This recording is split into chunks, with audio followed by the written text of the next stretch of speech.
The Wedding. Bab 21, penulis Neng Neng. Masa kini. Suasana restoran yang dipilih Renata memang tidak kalah mewahnya. Fauzan mengedarkan pandangan. Sesekali berdecak kagum merasa terpukau dengan pemandangan sekitar. Selera Renata memang tidak perlu diragukan lagi. Terbiasa dengan kehidupan mewah, jelas saja pilihan Renata memang selalu mengagumkan mata. Namun, membuat sakit dompet.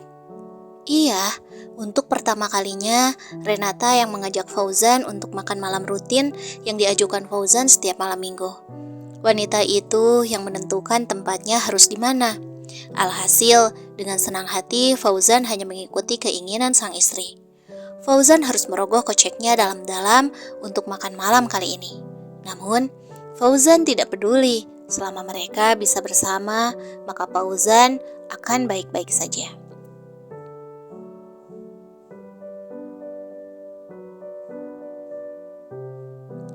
"Papa, ini tuh!" Yasmin berseru heboh. Gadis itu terpukau dengan wajah berbinar menggemaskan kala melihat kue kesukaannya sudah tersaji di meja. "Ya sayang, kue ini buat adek. Makan ya, papa suapin." Fauzan menyendokkan kuenya. "No papa, adek mau sendiri aja." Yasmin menggeleng. Lalu anak lucu itu segera merebut sendok dari sang ayah. Dengan gaya orang dewasa, Yasmin menyendokkan kuenya, meski hasilnya belepotan juga. Tingkah Yasmin mengundang tawa Fauzan, meski Renata hanya menatap mereka dengan wajah datarnya. Tidak ada yang tahu jika Renata tadi sempat mengangkat sedikit bibirnya. Wanita itu cukup merasa bahagia malam ini. "Aku senang banget malam ini. Kamu punya inisiatif sendiri buat ajakin kita makan malam." Fauzan membuka percakapan di suasana yang mulai hening, karena Yasmin kini sudah mulai anteng mengacak kuenya sendiri. Renata hanya menggumam tidak jelas. Wanita itu asyik mengunyah makanannya sendiri. "Hush!" Fauzan merasa kesal sendiri. Entah seberapa banyak dia bicara, tanggapan sang istri hanya ya dan tidak, atau bahkan hanya menggeleng dan mengangguk. Selebihnya tidak ada interaksi yang bisa membuat hati Fauzan merasa senang. Namun, Fauzan tetap bahagia. Apapun itu, asal bisa bersama Renata dan Yasmin, maka Fauzan akan merasa bahagia. "Opa!" Yasmin berlari kecil kala melihat wajah sang kakek dan nenek yang tengah menyambut kehadirannya di ambang pintu. Balita gembul itu segera tertawa kala sang kakek mengangkat tubuhnya ke udara dan memutarnya perlahan. Gadis itu begitu ceria malam ini. "Mah, Pah." Fauzan datang menghampiri, lalu mencium kedua tangan mertuanya bergantian dengan takzim. "Apa kabar kalian? Kenapa baru datang?" Papa merangkul bahu Fauzan senang. Keluarga Renata memang jarang berkunjung ke rumahnya. Hanya dalam waktu-waktu tertentu mereka akan datang. Fauzan melirik Renata yang kini tengah memeluk sang mama. Fauzan bingung. Jika ditanya seperti demikian, lelaki itu sebetulnya merasa sedikit trauma karena suatu alasan. Tentu bukan karena mertua yang tidak ramah. Mengingat semua keluarga Renata bisa menerima Fauzan yang sederhana dengan sangat baik. Penyebab Fauzan trauma tentu adalah Renata sendiri. Ada cerita memilukan yang disebabkan Renata terhadap hati Fauzan. "Ya, Pak, kami sibuk akhir-akhir ini." Fauzan melirih, merasa tidak enak hati pada sang mertua. Sebab selain dirinya yang merasa trauma, Renata juga seringkali enggan jika diajak untuk berkunjung ke rumah orang tuanya. "Ya, jika kalian terus mengikuti kesibukan, sampai kapanpun tidak akan ada ujungnya." Papa duduk di salah satu sofa diikuti Fauzan dan Renata, sementara Yasmin langsung diambil alih oleh omaknya. "Ya, Pak, lain kali kami akan lebih sering berkunjung." Fauzan merasa sangat bersalah. "Kurangi kesibukan kalian. Yasmin sudah besar. Papa kira dia sudah pantas memiliki adik. Papa rasa kalian harus bulan madu. Bukankah dulu kalian tidak sempat melakukannya?" Papa tersenyum penuh harap. Fauzan tersedak minumannya sendiri. Sementara Renata masih tetap memasang wajah datarnya, tidak terganggu sama sekali dengan ucapan sang ayah.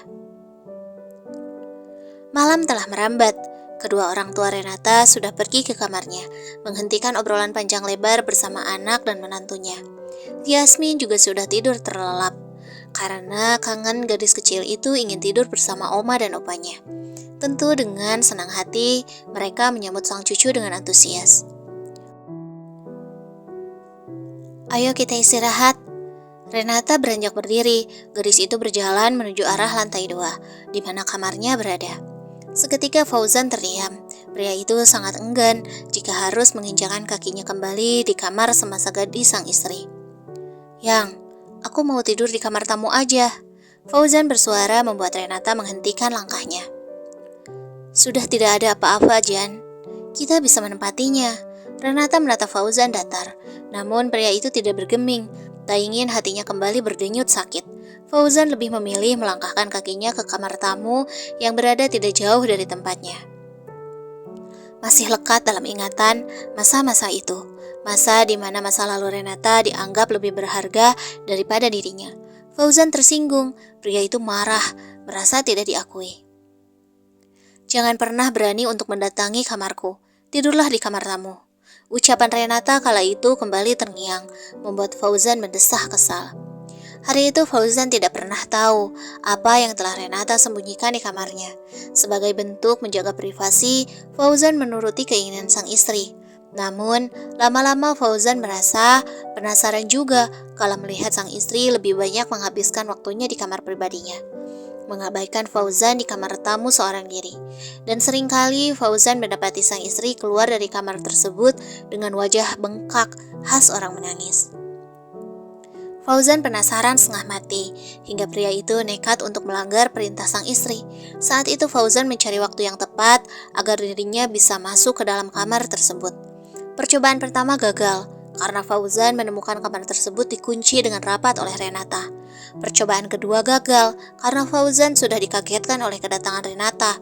Padahal Fauzan baru saja menginjakan kakinya di tangga menuju lantai 2. Percobaan ketiga gagal, karena Fauzan yang tengah mengendap keburu disapa oleh sang ayah mertua. Hingga di percobaan kelima, baru saja Fauzan berhasil membuka pintu kamar tersebut, mata Fauzan melotot sempurna kalau melihat pemandangan di hadapannya. Setelahnya Fauzan akhirnya mengerti kenapa Renata melarangnya untuk mendatangi kamarnya.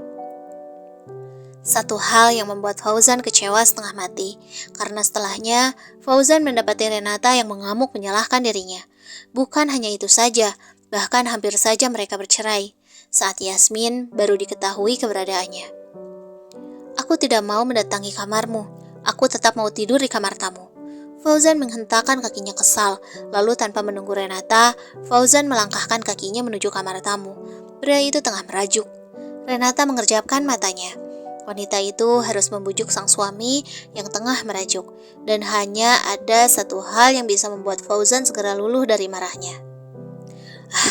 Tidak perlu diceritakan, kalian yang sudah menikah pasti lebih mengerti apa yang akan dilakukan Renata dengan pakaian kurang bahan yang sudah dikenakannya. Terlebih, lampu kamar tidur sudah dimatikan. Suasana malam yang hening syarat akan kegelapan. Harusnya Renata bisa leluasa melakukan rencananya. Begitu bukan?